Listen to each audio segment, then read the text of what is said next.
start. Got it.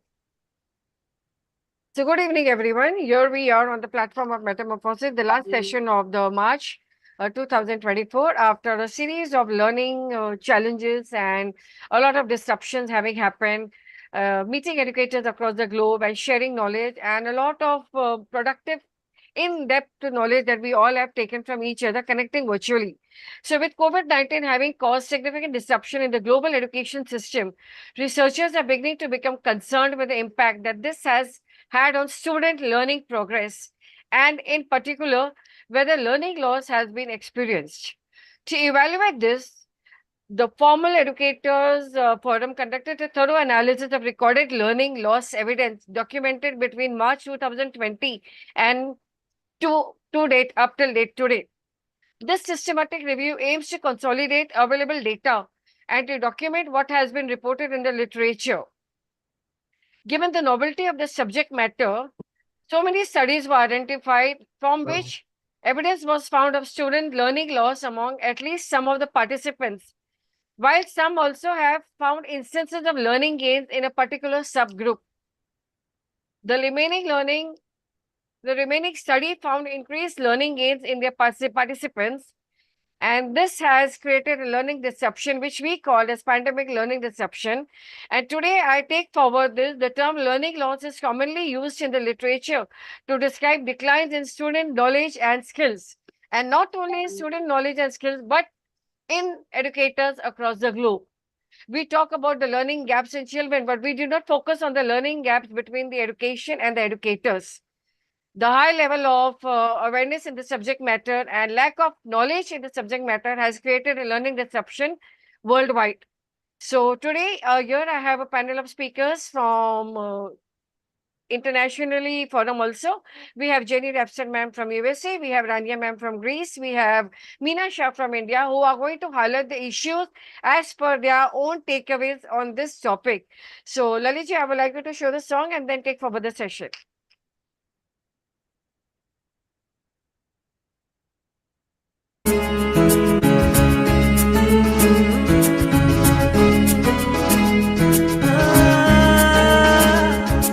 अगर कोई कर सकता है तो मैं क्यों नहीं, क्या है उनमें ऐसा जो मुझ में नहीं।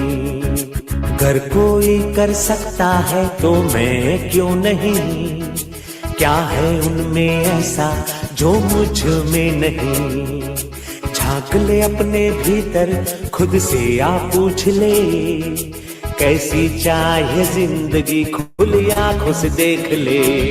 मुट्ठियों को भींच गए,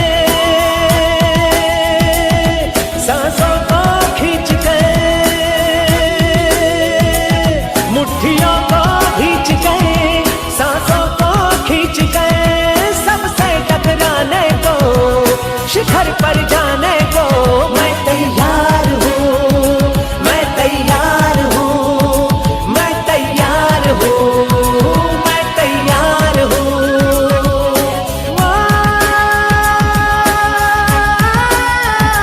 मैं तैयार हूँ, मैं तैयार हूँ, मैं तैयार हूँ।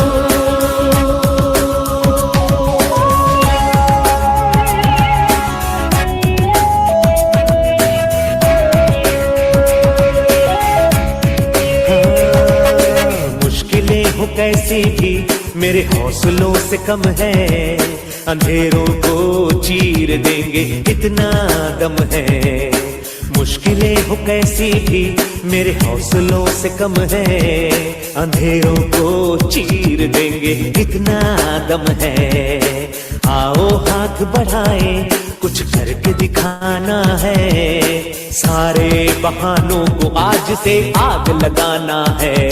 मुट्ठियों को भींच गए, सांसों को खींच गए, मुट्ठियों को भींच गए, सांसों को। Thank you, Lalitji, so much. I make me the host, and I'll take forward the session with. Thank you so much. Yeah.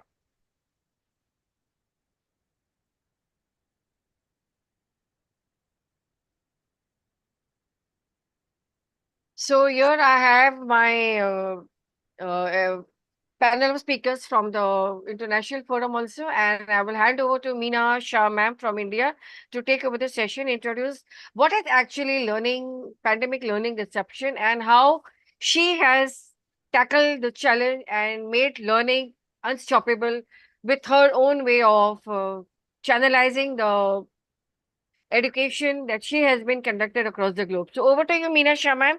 Take over the session. Yeah. Yes, a very good evening to all. So today we are here, as Sonal ma'am said, to discuss the topic that has profoundly impacted our lives. And that is the disruptions in education brought about by COVID-19 pandemic. And that brought about a great change in the way we learn and the way we teach. So while the pandemic forced schools and colleges to close and disrupted traditional methods of learning, it also catalyzed innovation and transformation in the field of education. And this was also positive. So I would also say that though we faced a lot of issues during the pandemic, we also saw a lot of positive things coming out of it. So while the pandemic forced schools and colleges, to close, I remember the time when the pandemic came upon us. As I said, schools and colleges closed, teachers, principals, parents, we were all very, very worried as to how our children would learn. How would they study? How would we educate them? It was such a, grave question, such a serious question. It was very, very difficult for us. So it was indeed a very, very worrying situation. However, this is when technology came to our aid. So schools all over the world quickly shifted to online learning, utilizing various platforms, which soon became household names. So we have platforms like Google Classroom, Zoom, Microsoft Teams, and all this revolutionized the way we learned and the way we taught. So this shift not only ensured continuity of education, but also opened new possibilities for personalized and interactive learning experiences. So students could access educational resources from anywhere, collaborate with peers in virtual classrooms, and receive immediate feedback from their teachers, enhancing their overall experience. So here I wish to ask you, was it easy for students to sit in front of laptops and phones and learn? Did teachers know how to teach like this? It was a difficult and challenging situation for all of us. Teachers had to adapt to new learning, new methods of teaching. Many were not even tech savvy, and it was extremely worrisome for them. Often when they went online, they had opened their homes to their students. Their families could be seen doing whatever they were doing. Their homes, when you went to a school, it was only the teacher which went. But here the teacher was bringing along her family and a home too. So it was a very different situation, a very difficult situation, a challenging situation. So not just teachers, but this was equally so for the parents and the students. Students had a low attention span. We know that anyway they have a low attention span. How would they sit in front of these screens and learn for so many hours?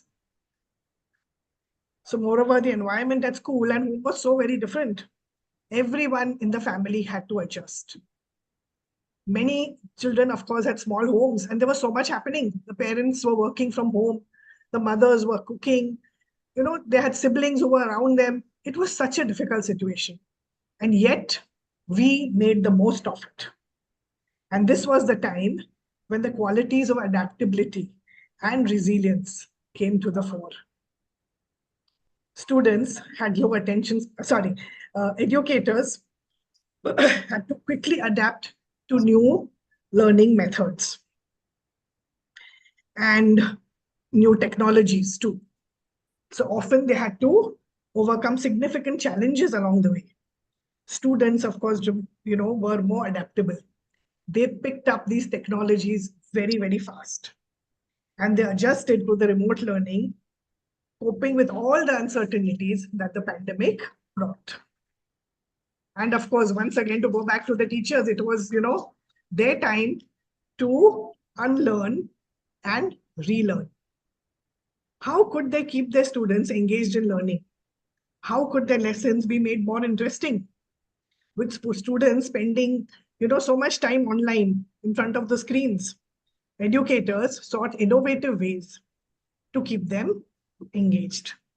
So even today, this is one of the most important tools that emerged from the pandemic. So can you tell me what that was? Can anyone? G for gamification. Yes, indeed, it was gamification. So is gamification different from gaming? So many parents are confused about this. So I asked this question to clarify this doubt. So is it different or is it the same? A little bit different, this thing. It is different, yes. So how is it different? So we find that, so what do we mean by gaming? Gaming is when children play games online, that is, on their laptops, using the internet, or they're using the phone, so various devices. Or they could also use, the other ways, as in they could use Nintendos or the Xboxes or whatever it could be. And these games were not learning games. They could be anything. They could be cricket, they could be football, they could be golf, they could be card games. Yeah, and sometimes, or rather more often, children were playing violent games also. So this is what gaming is all about. And often, it is not recommended because there are many risks involved in that. So gaming, you could have a gaming disorder. Yeah. And children who are very young could probably be, open to scamming and online bullying. So gaming is very different from gamification. So often parents, when, I love to teach through gamification. I thoroughly enjoy games and I like to teach through games. But there would be parents who would say, "Nay, ma'am, please don't teach through that. How can you do that?" So that is why I am bringing this up, that there is a definite difference between gamification and gaming. So what is gamification then? So gamification is the integration of game elements into educational activities.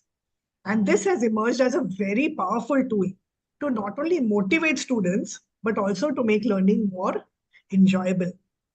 Gamification ensured students would continue learning and enjoy learning. As a matter of fact, children who are what we call digital natives, they learned much faster and continue to learn even on their own, with these tools. So gamification and of course all these learning apps which have come up, are very, very interactive, and therefore they make learning much, much more fun than the usual classroom methods. So it is indeed a game changer in learning and teaching. So how does it work? So at this point, let me share a little. Ma'am, can you just make me the host for Yavan? I need to just share one thing which I would like to share.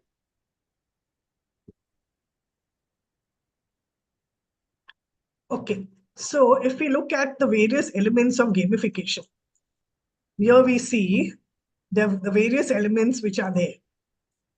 So, of course, most of these games begin with,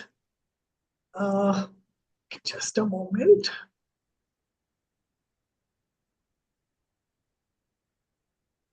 So most of these games and apps that we have, as teachers, we use it to, create quizzes and of course even quests. So how do quizzes work? So of course these quizzes are very, very interactive and they promote brainstorming. Children will actually look at what is happening, what is being asked of them, and think about it and answer immediately. But very often these apps also, as I said, are not only interactive, but they give you the answers immediately too. Quests, of course, encourage collaboration because they are told to find things, in the game. So this could also be a team thing. And therefore it encouraged collaboration, which was very good because it created learning of social skills. And all this, of course, was linked with a point system. So whenever children would answer a question in the quiz correctly, they would get a point, right? And this would build motivation, attract their progress, and it increased their engagement. They also had leaderboards. So these leaderboards, of course, built a competitive spirit, and it helped them greatly. Badges also were given to them. Yeah, most of these apps have badges.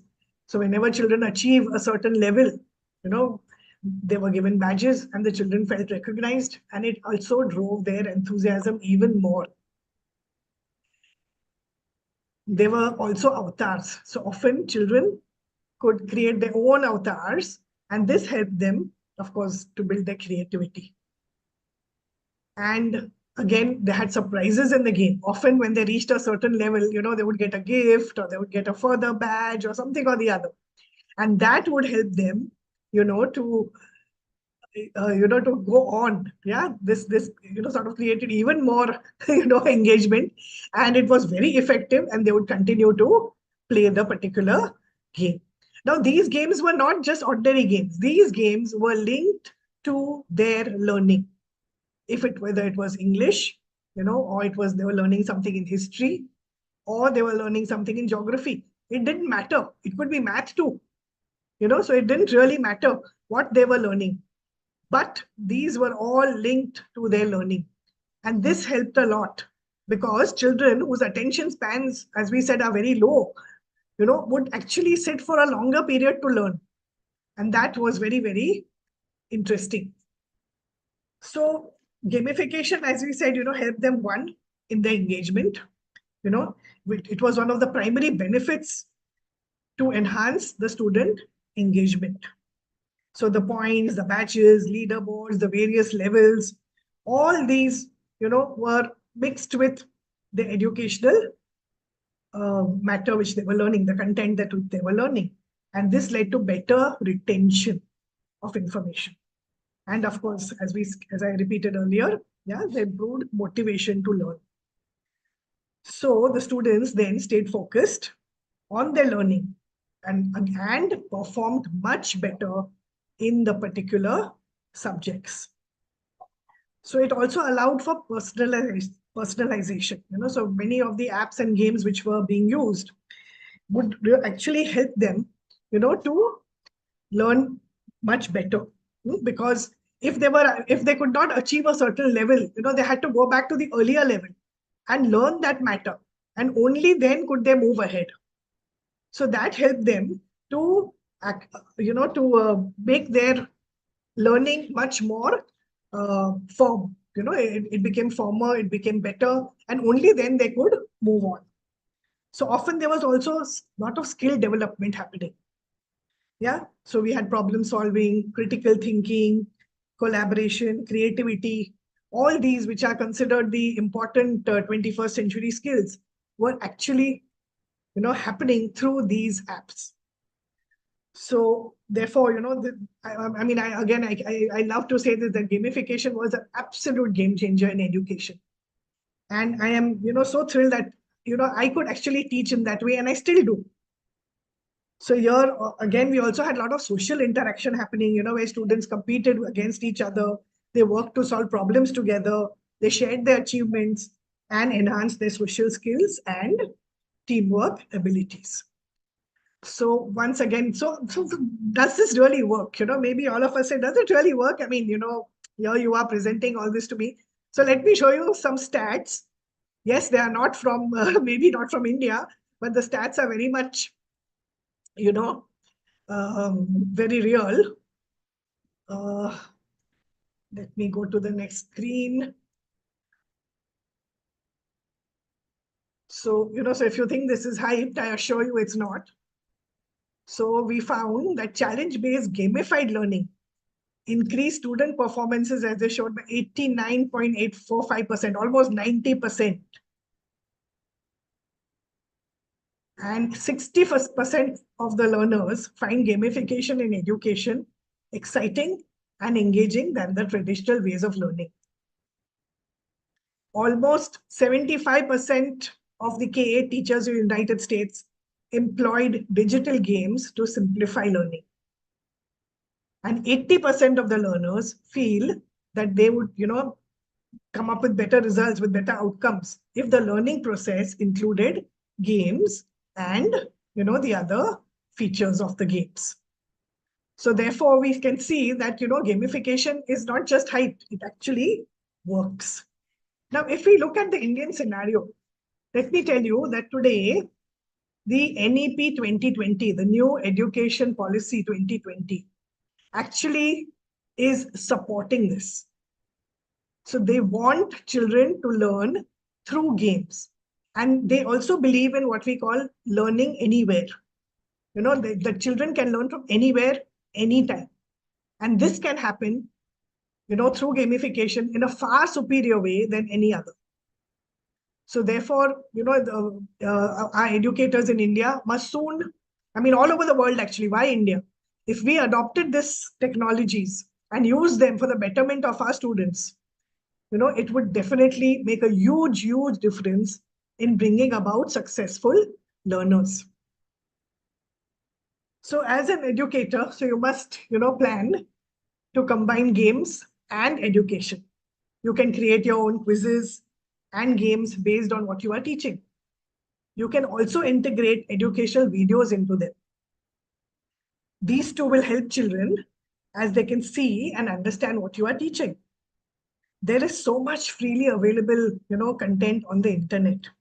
So you can actually use all of that to creatively teach your children. So why limit yourself? Why limit yourself? Why just use the textbook or just your own created questions? Why not use technology to actually enhance the learning of the children? I very much believe in that. And I believe that children, would learn like 100 times better, as we just saw from the stats. They would learn so much better. And I have seen it. I've seen the results as I teach through that. I completely teach through games. So I have seen the results, more often than not, So, but I also believe that teachers must go through this content, thoroughly before using it in the classroom. So sometimes the content may not be applicable. Sometimes the content may not be good enough, may not be teaching the right thing, So we must go through it thoroughly. It is our responsibility as teachers to see to it that this content is very correct and only then use it. So, and I think that is a very big thing, so it is very, very important. So often I use, various apps and they do allow us to edit also. So in that case, I do go through the whole game myself and even edit it if required. Because often the answers are wrong or, the way the questioning is done is wrong. So one must do that without fail. I really believe in that because it is our responsibility. We are the teachers and we must not teach our children wrongly. Yeah. And I'm sure we know the kind of apps which are there. There are various apps available today. We have Kahoot, we have Quizzes, we have Padlet. So many apps are available today. And many of them can be used for free also. It's not as if we have to pay for all of them. So I think it's a superb facility which is available today. And we must carry on this exciting method of teaching and learning so that it benefits our children. Now, where would one use this? So I'm sure you wonder where should we use it. So firstly, I would say we can use it to review and revise work before class. So in case of an online class, so if yesterday you have taught them how to add decimals, do a few sums of decimals in a quiz form, maybe using quizzes, and then move on to the next part of your lesson. On the other hand, and of course, if your school is tech friendly, you can, use this in your school in that manner too. So I know many schools today they have laptops, they have their pads and all that, which are available easily to the students. So you can also use it, in the classroom in this manner. You can use it to assess students. Instead of giving an ordinary pen and paper test, if you actually gave a quiz like this, the children will be far more excited, to do the work than, giving it on a pen and paper. So, I conducted a little experiment. So where some of the mothers had come to me and they said, why are you doing it this way? So what I did was I have prepared a quiz. I printed it out and I gave it to them. And I said, okay, come on, let's do it. And they said, okay, ma'am. And I gave them pen, paper, and they actually, sat and marked out everything. There was not much enthusiasm. Then I did the same thing on the screen. And I did it, as a quiz on screen, which gave them points. And every time they answered it right, they got a little smiley face. And when they answered it wrong, they got a sad face. And the bombs were so happy to do it. And they realized the difference immediately. So I mean, it's only when you actually experience it that you understand the difference. And thirdly, this can also be used as homework. There are many children you say, okay, we'll give you homework. I'm sure 50% of the class will say, we don't want to do it. Why do you give us homework? However, if the same thing were given, a link was shared and they were told, okay, please do this, you're going to be on the leaderboard of the class, they will definitely do it. There is no doubt about it. So, often teachers will also say, okay, so this is all about online. But what about offline? Suppose we were in the classroom. Can we have this same approach? Yes, definitely you can do so. You can use the same elements of gamification in the class. You can create a quiz. Yes, in this case, you can do a pen and paper quiz, or you can have an oral quiz. You can actually give points. You can have teams. You can create a leaderboard. You can do all these things. So whether you're doing it for individual learners or you're giving it to the teams, I'm sure it would make a huge, huge difference in the classroom. And the children would love to, do this kind of a thing. So to give an example, let me just say, suppose you are teaching history and you are teaching about Gautam Buddha.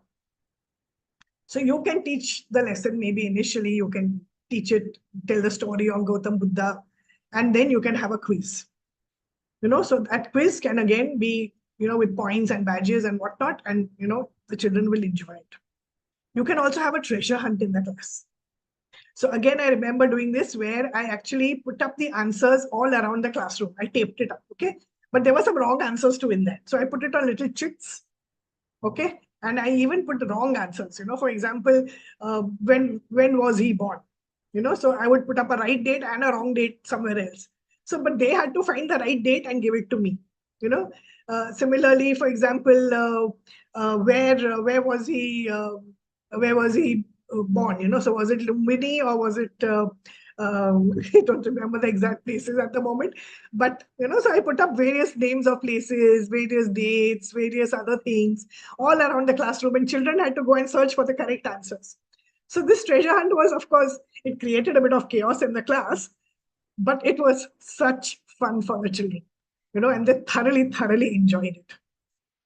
So, so when you do this kind of a thing and you give, and, like, as I keep on repeating, the points to the teams and whatnot, it makes a huge difference. And then you can have this as a continuous thing, and maybe after 3 months, you can have the leaderboard, which you have put up. You can say who are the people who are leading, and, you can actually motivate them by, giving them little badges or ribbons or certificates. And I'm sure, that would make a huge, huge difference to the children and actually motivate them. So now you're using the same elements of gamification in the classroom, so those who are not using online teaching can actually do this kind of, you can also do role play. You can do dramas in the class. So all that also will build creativity, right? So all these things, of course, and, can be done in the classroom method as well.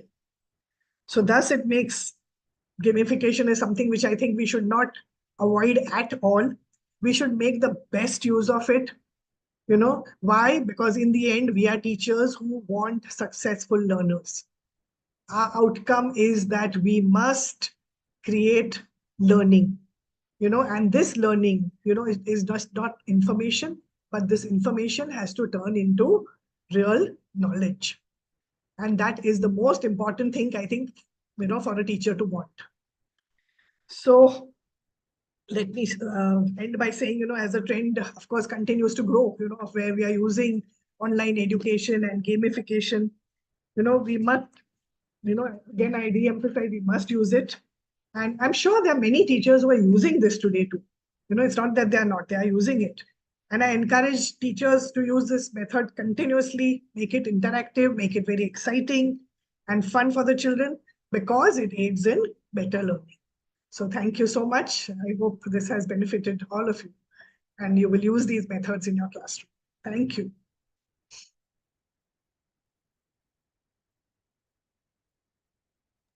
Ma'am, we can't Thank you, hear you. Meena ma'am. Yeah. Thank you, Meena ma'am, for highlighting the meaning of gamification. And exactly what I feel is that educators don't have that proper innovative trait to implement it in a productive way. Hmm. It is okay when we talk about gamification, you can do it, but the right approach, the right way to organize and implement, Hmm. I think the execution factor is missing, and that I think all of us cannot do it. I mean, if you say a person who is just a counselor in child psychology, psychology subject, they will not be able to understand the actual implementation. So here I think the teachers need to be trained. Yeah. Teachers need to be given training, and if the training is given to them, and we can actually expose them to this a little more, they will definitely understand it, and will try to implement it. Exactly, that's what I'm trying to say, because it is okay to listen to Meena ma'am, okay, gamification is then start using it. But how are you implementing it in the class in such a way that actually when the child leaves the classroom, the whole impact of that learning has to be ingrained in the mind of the child. Yes.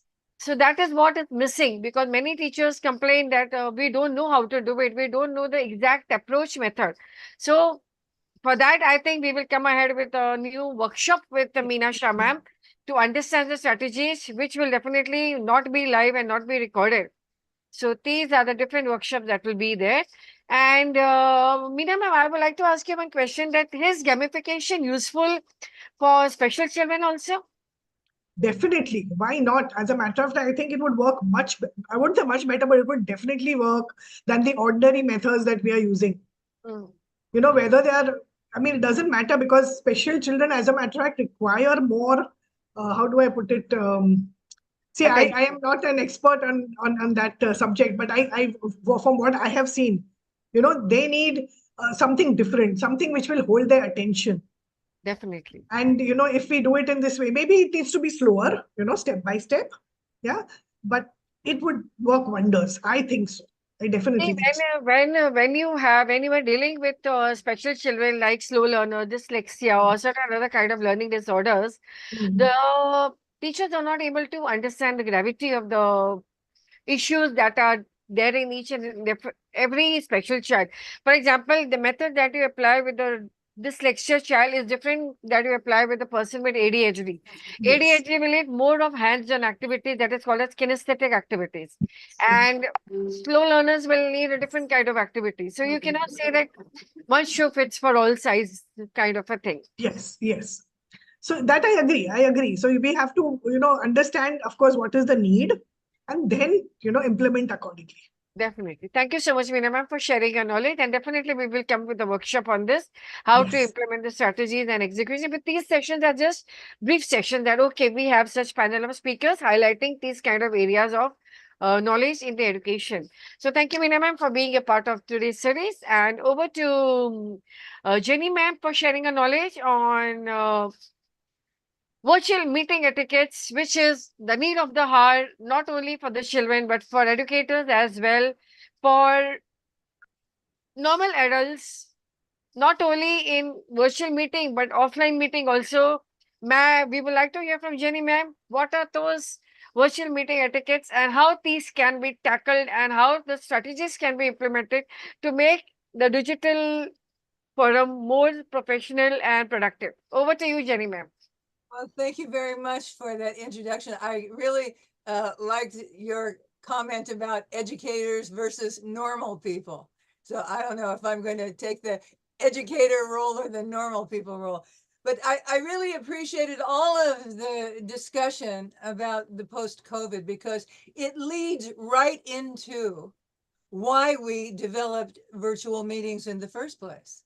When we made the shift from, at our job, board meetings, study meetings, whatever. And then we went to digital during the COVID shutdown. Many companies in the United States were conducting business from the homes of their employees to keep the exposure down.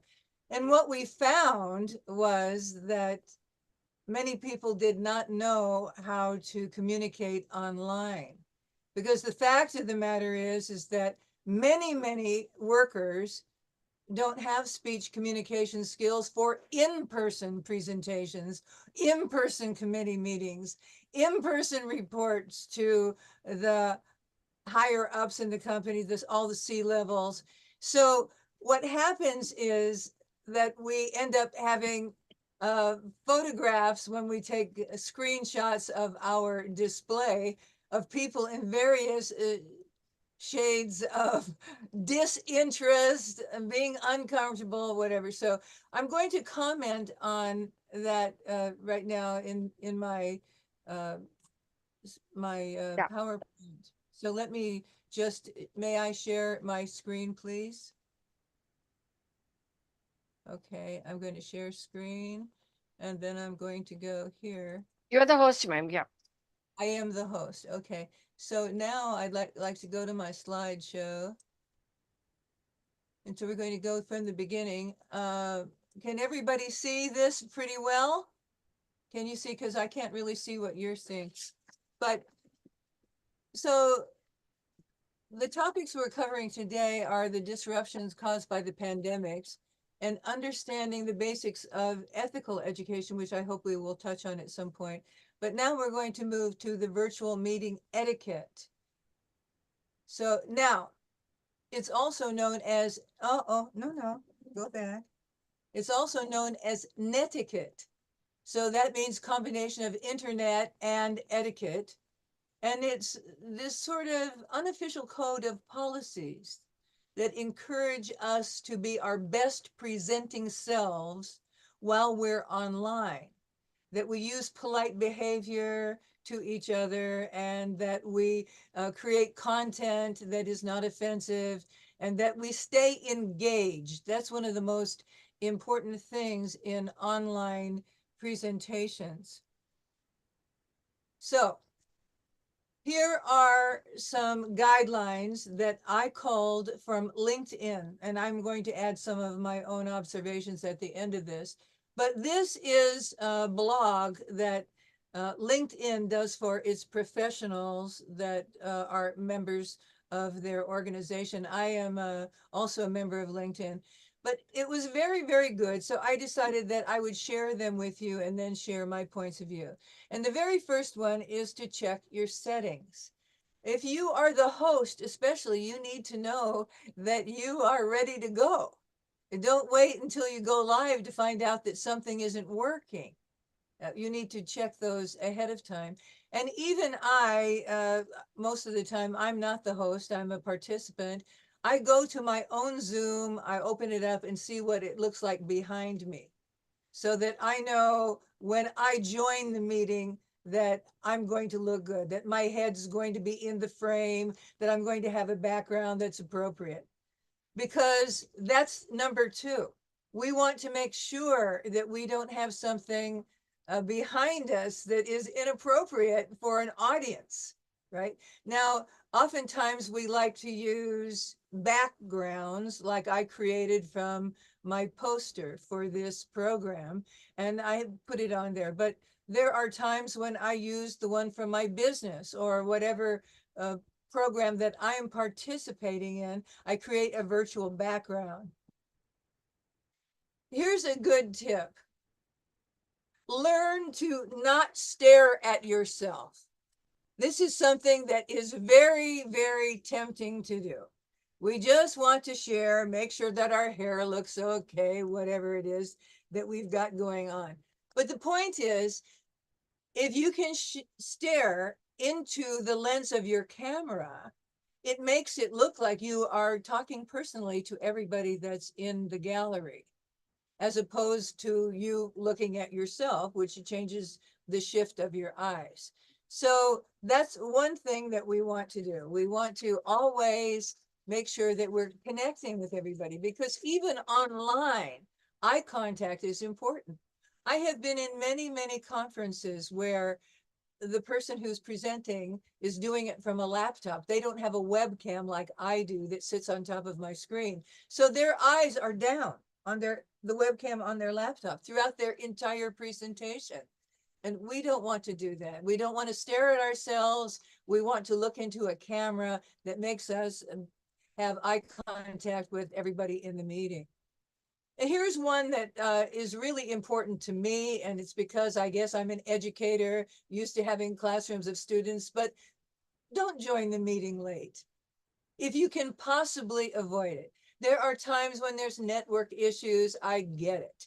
But there are some people that just don't come until it's time for them to speak. That's just their whole attitude. I don't need to listen to you.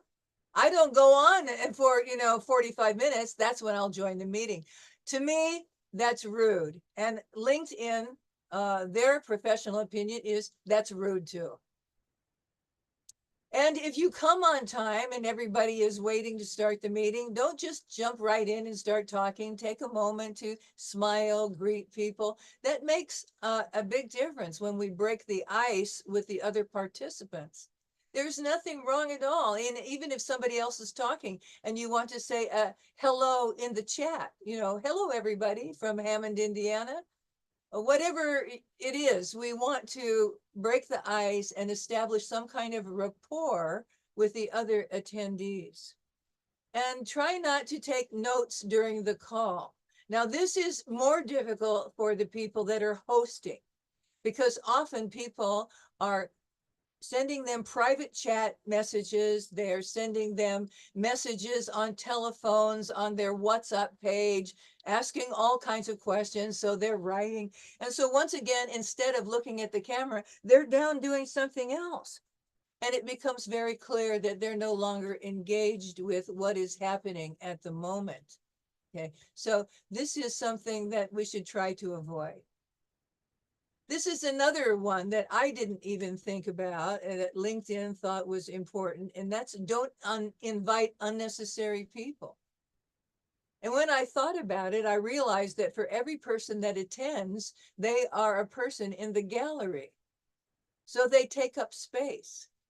So if the person doesn't need to be at the meeting, don't invite them. Let them see the recording later. That's my point of view. And that was what they were trying to say. It slows the meeting down, according to LinkedIn, to have all of these people dropping in and out of the meeting. Now, here are some do's. We just talked about the don'ts. So here are some do's according to LinkedIn. And this is say hello to people as they enter. Make everybody feel welcome. And I totally agree with that. I try to do that myself. This is what I used to do in my classroom. I just, people who came in, hello, how are you? When I was working in industry, I go to a committee meeting, I say hello to people as they walk in the door. The next point they make is prepare your presentation. Don't try to ad-lib your way through it. If people are taking time out of their busy day to come to this meeting, please be prepared. The best speakers and teachers in the world prepare their presentations. So you should too. You should make sure that you are ready to go. And keep it brief. Lots of times we are given a time frame. Speak for 10 minutes, speak for 15 minutes, whatever. Stick to the time frame. I cannot begin to tell you how many conferences I've been to where people really taxed the patience of their fellow participants by speaking way too long. I was at a conference just recently where we were given 20 minutes to speak, beginning, middle, and wrap it up. One lady spoke for 50 minutes. Now that sometime during this, you have to recognize that you have gone way over your limit. And I began to start feeling very irritated around her 40-minute mark. And by the time 50 minutes was in, I was fed up with her. And she's not the only one. I have encountered this many times. Keep it brief. Keep to your time frame. Dress the part. We are professionals. We should appear professional looking. You know, I talk to my students about this all the time when they were speaking for a grade. You know, part of the matrix was that they appear as business casual, at least, right? That means no t-shirts, no ripped jeans. Stand there looking like this moment is important to you, and the audience will appreciate your effort, believe me. Include pauses in your presentation. This is very important. I have been to presentations too where people are reading their slides, blah, blah, blah, blah, blah, blah, blah, blah, blah, blah, blah, blah, blah, blah, blah. I mean, really, seriously, it gives me a headache. It gives me a headache. They are not making any attempt to act like this is a conversation or dialogue or presentation. They are reading their slides nonstop. Test your lighting, especially if you are actually going to be a presentation. One of the presenters at the presentation, make sure that there's light on your face so that people can see you. So if you want to go to Zoom before the meeting starts, see whether or not your lights are working for you, then exit out of that little practice meeting and get ready for your time in to shine. Use your mute button, especially when you're entering a meeting. I have been in conferences where people entered with their mic live. You heard dogs barking, you heard traffic. I mean, all kinds of stuff going on. And I'm wondering, what is wrong with you? You have to know that somebody may be speaking and you're coming in with all of this background noise. That's just rude. I'm sorry, use your mute button. And we talked about this already, use a virtual background.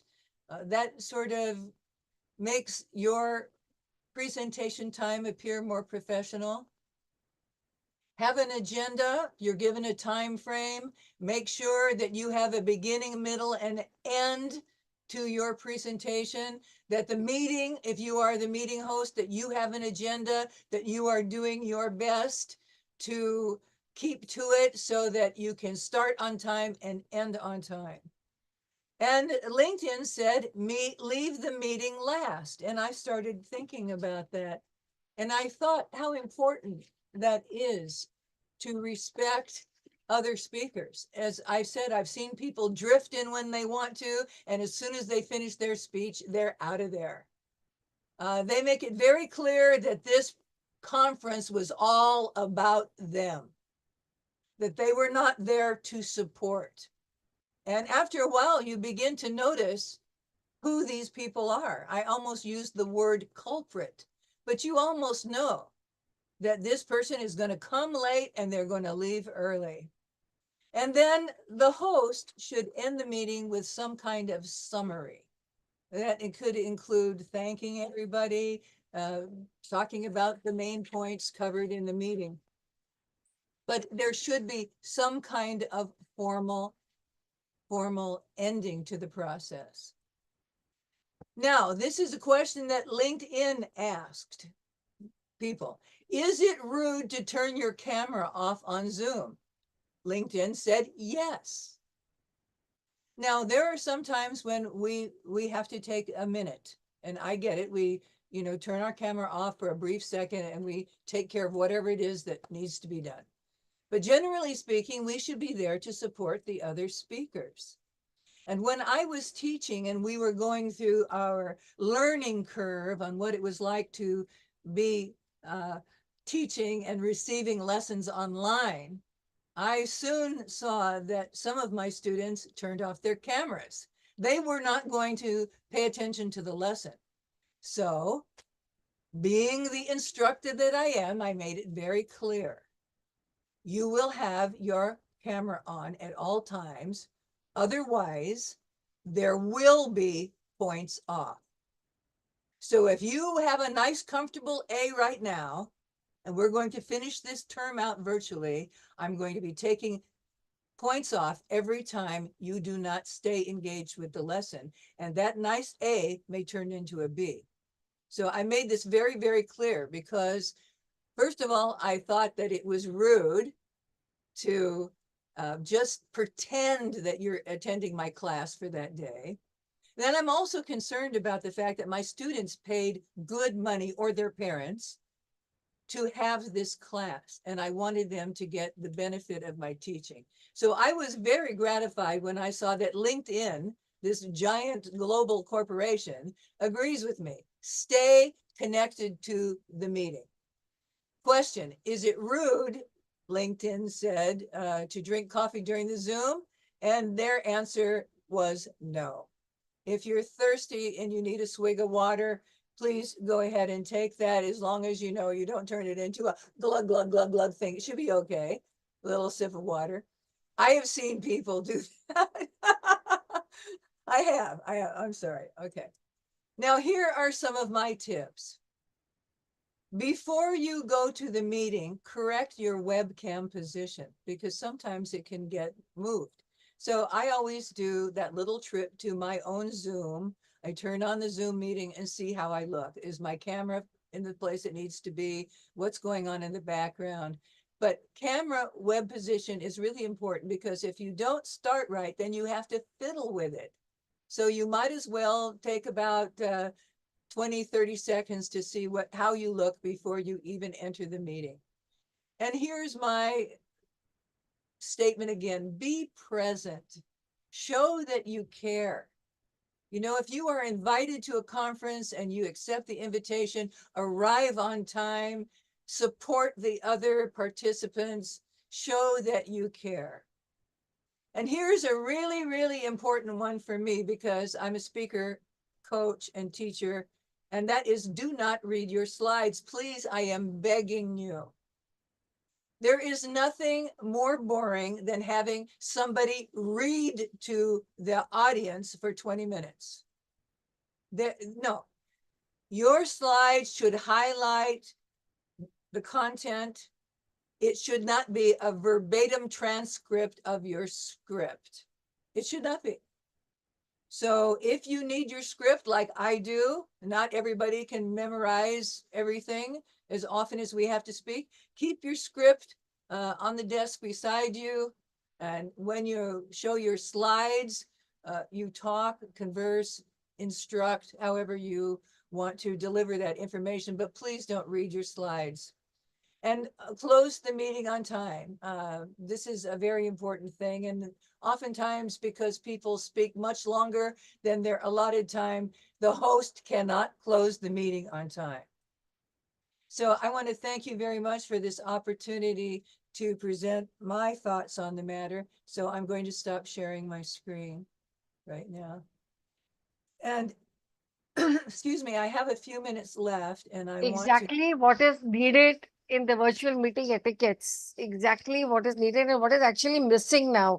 And I think we all must have seen during the sessions and all, people lying on the bedroom and speaking as if they are just attending a casual and not a professional meet.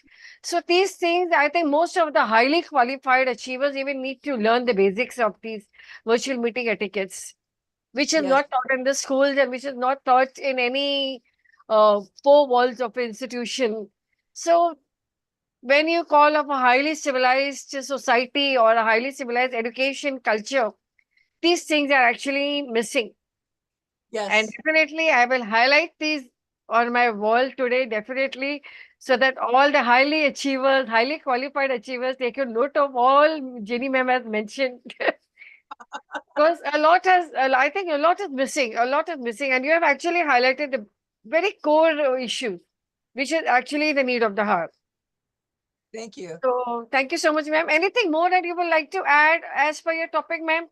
No, Over to I you. just want to Yeah. thank you very much. I feel honored to be a part of the Metamorphosis team, and I'm delighted that I could present something of interest to everybody today. Thank you. Yes, Thank thank you, you so Jeannie much. ma'am. Yes, thank you, Jeannie ma'am. It was very good, very interesting, and I thoroughly enjoyed it. So thank you so much. So this is what is my observation over the full last year. And this I wanted to take it forward. And when you mentioned about this virtual meeting etiquette, and I had actually created a digital etiquette can, and ma'am actually put it spot on, virtual meeting etiquette. This is actually what is needed. So it was really wonderful and eye-opener for everyone, and share this link with each and everyone so that even the children who are watching globally can have a basic idea of how professional setup should look like. So I think from your appearance only, they will come to know that yes, Jerry ma'am has actually highlighted wonderful points because it is being reflected through your own being present on the screen. Thank you so much, ma'am. Thank you. So taking forward the session today, I would like to take Rania Lampu ma'am from Greece, and over to you, Rania ma'am, for highlighting the issue of the pandemic learning disruption and what do you think created.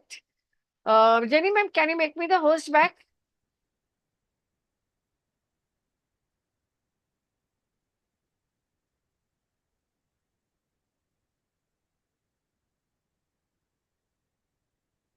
Yeah, thank you so much, ma'am. Thank you. God bless. Yeah. So over to you, Rania ma'am. Yes, thank you so much, Dr. Sonal. I'm very happy always to participate in these very unique events. And also, I'm very happy to see here great friends and wonderful speakers. Many congratulations to Dr. Ginny and Dr. Mina for their insightful presentations and for the tips they gave us. Dr. Mina and actually inspires us in order to integrate gamification in the classroom.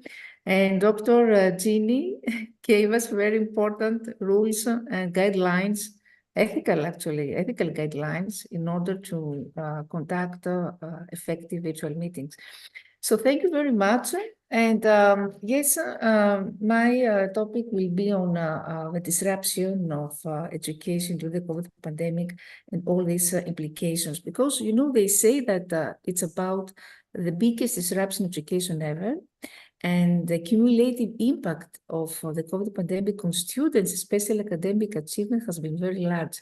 That we are living through the world's largest homeschooling experiment, as they say, and at the same time, it was about an unprecedented social experiment revealing our need for human connection. Let's not forget about the quarantines and the social distancing. So in this new reality, new challenges, of course, have been created that actually caused tensions in the educational process, a process in which one finds it difficult to maintain the balance and the equality of opportunities between students especially. You know that nowadays, and after the COVID pandemic, actually, still now, they tracked changes, for instance, in math and reading test scores. It was actually across the first 2 years of the pandemic. If you check the data, they were very, very low. And now the most recent statistics of the program for the National Student Assessment, the PISA, the results were very disappointing for all countries. They say that after the COVID pandemic, we have the biggest record of low performances among students. This is not accidental, of course. This means that students have not overcome the stress and post-traumatic stress of this unprecedented crisis. So they say also that in 2022, 2 years after the COVID pandemic, we still had many problems. The schools face severe staff shortages, high rates of absenteeism and quarantines, rolling school closures, and at the same time, students and educators continue to struggle with mental health challenges, high rates of violence, of misbehavior, and concerns about the lost, of course, instructional time. There were many countries where for 1 to 2 years there were students that couldn't go to school, especially students from local socioeconomic backgrounds.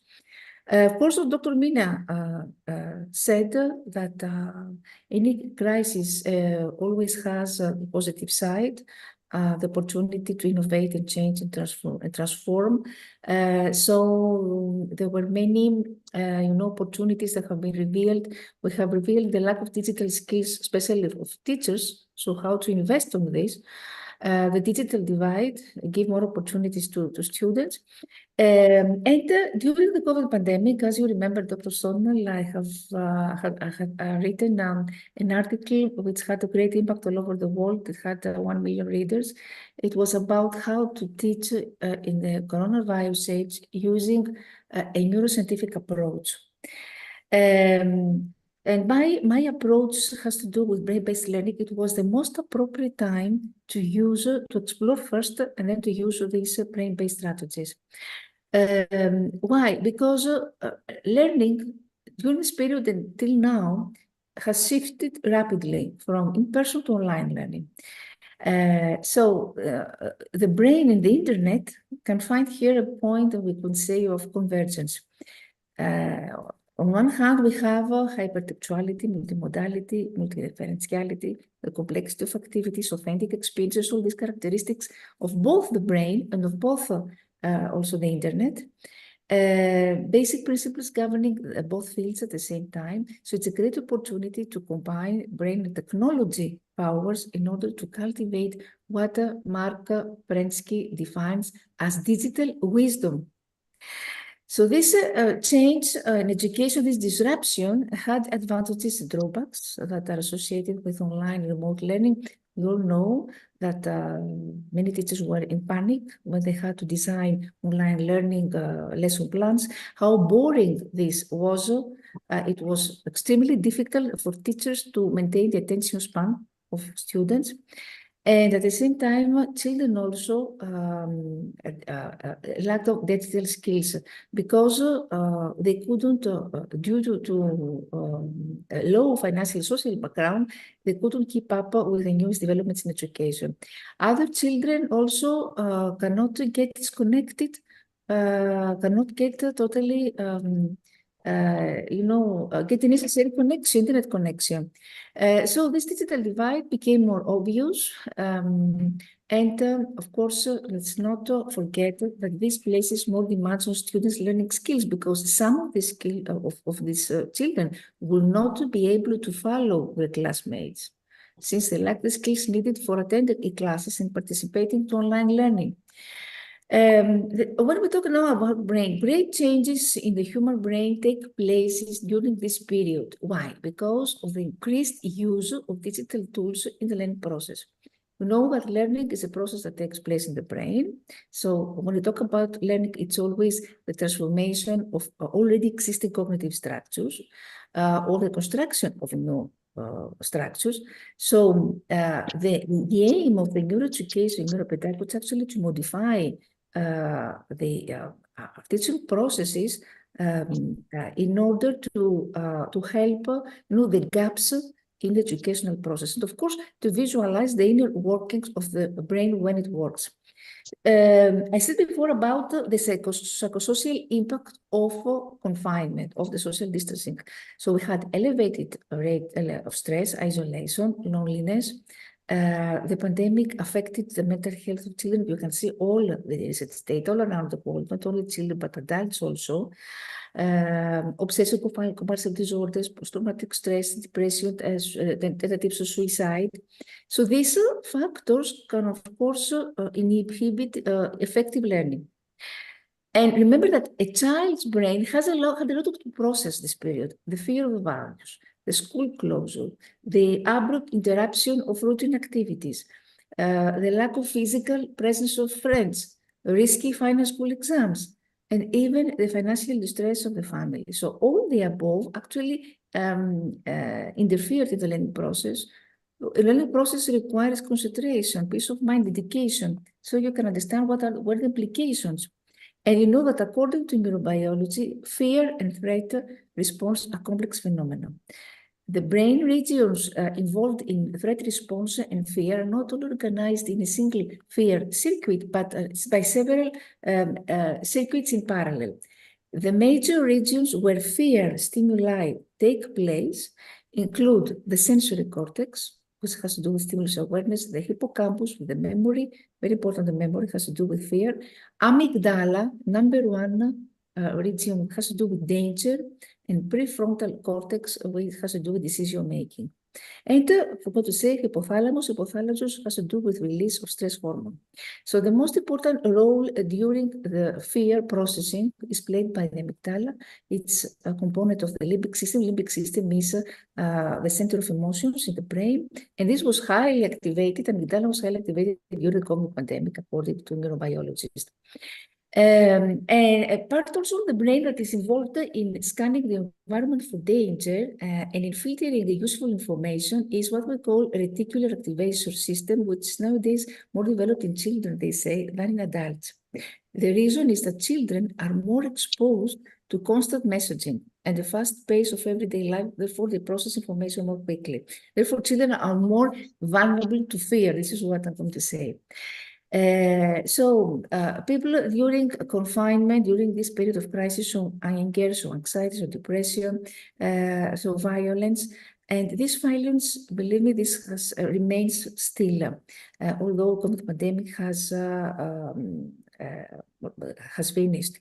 Traumatic stress influences, of course, brain development, and it is usually not associated with lasting changes in brain areas. So you can understand that this COVID pandemic can have lasting effects on the human child's brain.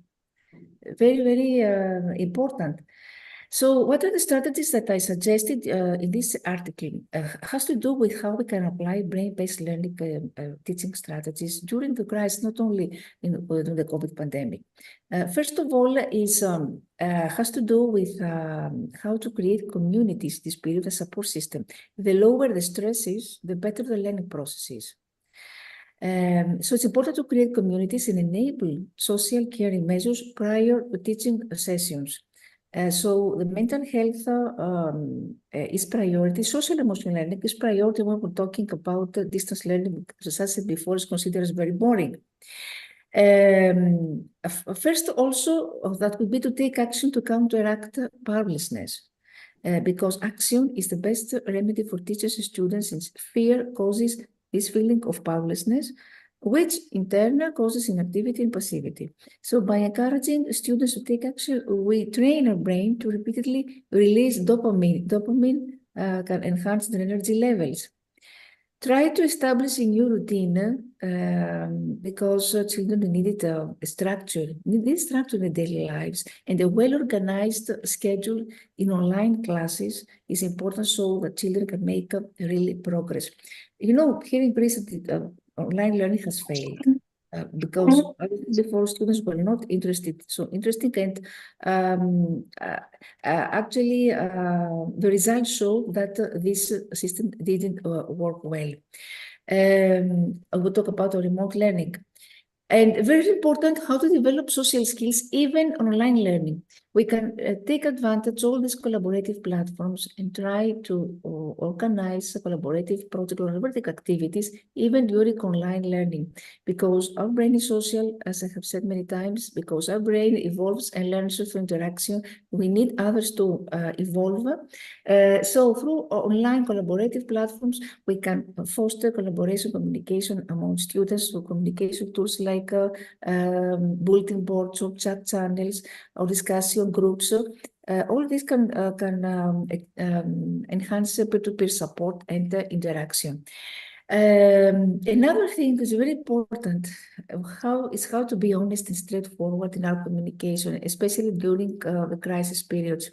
We needed to try to explain to students in ways suitable for their age about the current events, the events that make it necessary for people, for instance, to stay home. So teachers should speak to the students with sincerity, with honesty and simplicity about the situation that they were experiencing this time. This way they can fight the panic and the vague fears that children may have, and they could help them accept the new reality. And very importantly, the most important of all is how to create positive emotions in the classroom, because the role of emotion in learning process is very important. Feelings and thoughts shape each other. They cannot be separated. So we can start our teaching enthusiastically, make sure that everyone in the e-class feels comfortable and everyone understands. Such teaching suggests what? That we care about the learning of each learner separately. So this means that we need to make learning pleasant, because human brain seeks pleasure. The pleasure center of the brain, which is called the reward system, tends to desire the repetition of the stimulus or experience that causes pleasure. So every pleasant piece of information can cause the release of dopamine. Said before, what is dopamine? Is a neurotransmitter that causes feelings of euphoria in the brain with the production of endorphins, and it's what activates the limbic system. So learning is reinforced by a challenge, by positive emotions, by interesting activities, meaningful activities, relevant activities with a real world life. With the life that children are living and the challenges that they have to face, because challenging activities can increase attention and improve memorization. The human brain learns when it is intrinsically motivated. And of course, develop self-awareness. I mean, it's very important to encourage students to speak up. It's not easy to make them share their feelings about the COVID pandemic, or the main experience they had in their environment, to make them feel safe, because a brain needs security. And this can promote self-awareness, self-management. So social emotional learning is a top priority during this period of crisis. And if we talk about disruption education, is the only way that we can cope with this kind of situations. And of course, we need to plan our sessions carefully. Planning is important. Of course, it depends on the students and the situation the students need. But it's interesting to talk about remote learning or distance learning, to explore the varied ways that we can support students online, offer them constructive feedback if it's possible. And of course, as I said before, the attention span, attention is very important, because, you know, we all know that students lose their interest in taking notes after 10 or 15 minutes. And I was reading last week that according to most recent data, that our attention span, the human attention span, has dropped 12 points in comparison to what was happening in the past, that we have now the attention of a goldfish, according to all recent data. And this, for my opinion, has to do with the cyber world and the rapid, you know, this rapid landscape of images. So planning is very important. Adopt a proper methodology. Proper methodology has to do with the interest, the age of our students, coordination of synchronous now and asynchronous teaching. So blended learning and hybrid learning is here to stay. We need to know how to design effective online lesson plans. And remember something, a tip when we talk about online learning, that assignments and activities given to students should not need special intervention from parents. Because during the COVID pandemic, we have seen the phenomenon that parents intervened a lot, and there were parents who actually did the activities. So this activity assignments that we give to students should respect the age, the level of students, should respect the material already taught, and they should not require skills much above average, so that the parents are not forced to intervene as teachers, because in this case, we will have students at different speeds. And of course, all this has to do with how we can become, let's say, a brain changer. Teachers are brain changers for me, because we can actually change the brain of our students. So what happened in Greece, before concluding, I want to say that in Greece we have, during the COVID pandemic, our Greek national policy that's called Digital School. It's about the digital transformation for K-12 education. It was, before the pandemic, it was not much appreciated, but after the COVID pandemic, it was highly activated. First of all, we have digitalized all textbooks. They are digitalized in primary secondary education. These textbooks also contain enriched links. I mean, links where you can explore many interactive activities, many resources. Always here in the Greek ministry, we try to promote open educational resources, which are reusable, small semantic units, which are functionally autonomous that can be reused. And at the same time, we have created a national repository, which is called Photometro, which is a huge repository with over 10,000 learning objects. Teachers can apply their best practice, the lesson plan. Students also can apply in their project, and also have created the EME. EME is a platform, learning platform, which has the characteristic of social media like Facebook, but it works in a strictly educational environment. This digital education initiative has to do, of course, is aligned with the digital agenda of Europe 2020. But remember something that since we talk now about ethical guidelines also, any user of digital tool has to do with how we can build a digital citizenship. To know about the risks, about all the issues that arise with internet use, with an etiquette that Dr. Ginny said. They need to be responsible and respectful online.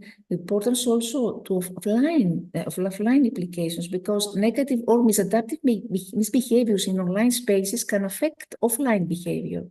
The safety concerns, the media literacy, all these things are very important. So digital citizenship is what we try to prioritize, encompasses how we can create a competent, positive engagement with digital technologies, how to allow children to create content, but to socialize at the same time, to use digital tools in order to communicate and learn, to participate actively and responsibly, and of course, at the same time, to cultivate a critical thinking, not to become servants of technology or become what we call acquire the lazy syndrome.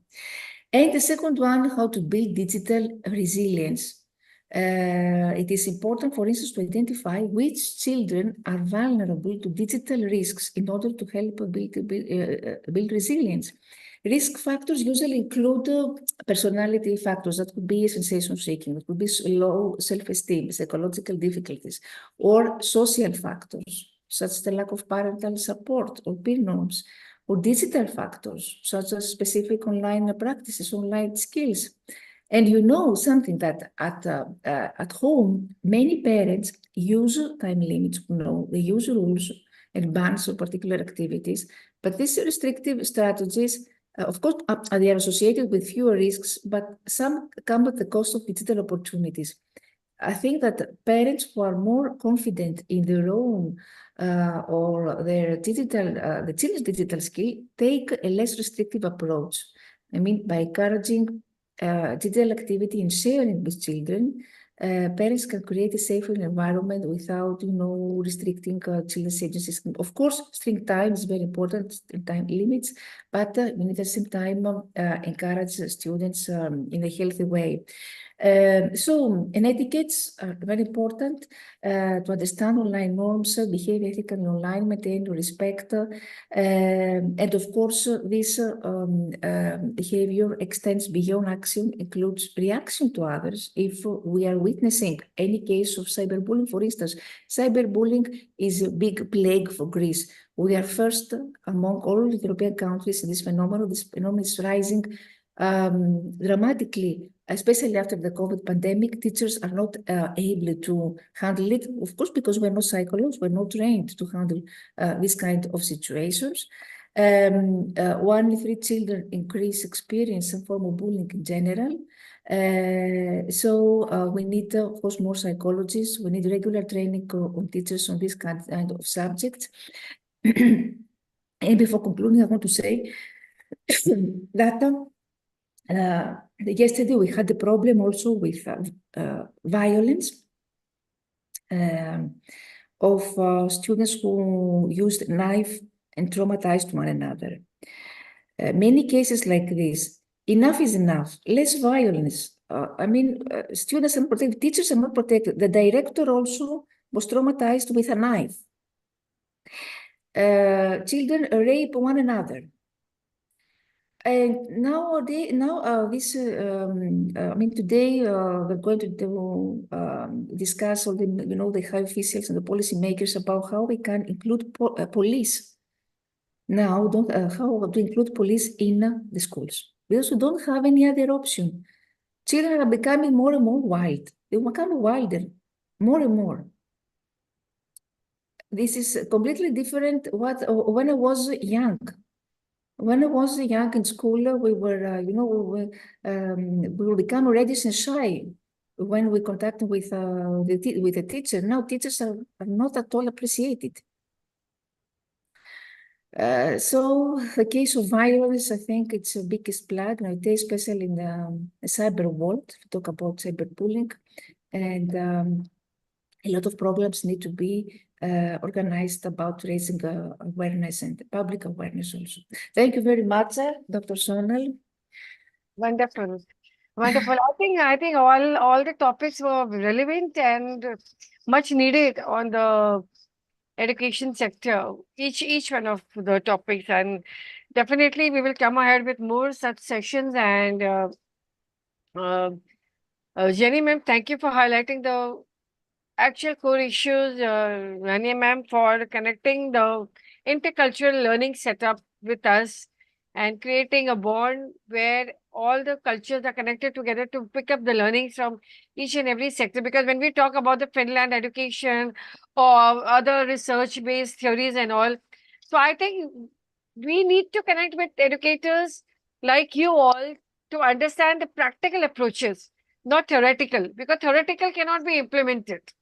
We keep on reading books and we keep on reading the researchers and all, but we are not able to implement them. So when we actually hear through educators who are actually working on the ground level and sharing with us the experiential learning for us to imbibe the culture in the global sector of education, where I think all the other kinds of learnings might fail because people are not able to understand the execution part of it. So thank you for sharing that, Rania ma'am. And Meena ma'am, thank you also for sharing of the strategies and definitely coming with a workshop also on this. And I think I will definitely come up with a workshop in the month of June on what we said today, because this was just a theoretical aspect of what it should be like, but how the execution will be done, we will come ahead with this session. So actually ingrain into the minds of the educators also, because it is easy to listen and easy to hear, but when you come to implement, we fail. Yes, I understand, and I'd love to do it. I'd love to do it. I would look forward to it. Definitely. So thank you so much, each one of you. And while concluding today's session, I would like to just share some few words. When conducting the research analysis, thousands of articles were identified. However, the majority of these pertain to hypothesized or predicted learning loss. To narrow this down to studies with recorded results, article abstracts were then screened. The articles were not research-based, providing that they had mentioned they were research-based, but the research theories were not implemented on a practical approach. Studies that conducted student analysis and reported impacts on learning progress, either positive, negative, or insignificant, as a result of COVID-19, school disruptions were included. So after the screening process was done of all the articles, still the learning gap is there, and definitely the disruption is still a vacuum over here. So more discussions ahead. Thank you so much for being a part of today's session. We close the March series of session over here. Thank you so much. Good night. Thank you. Good night. Good night, everyone.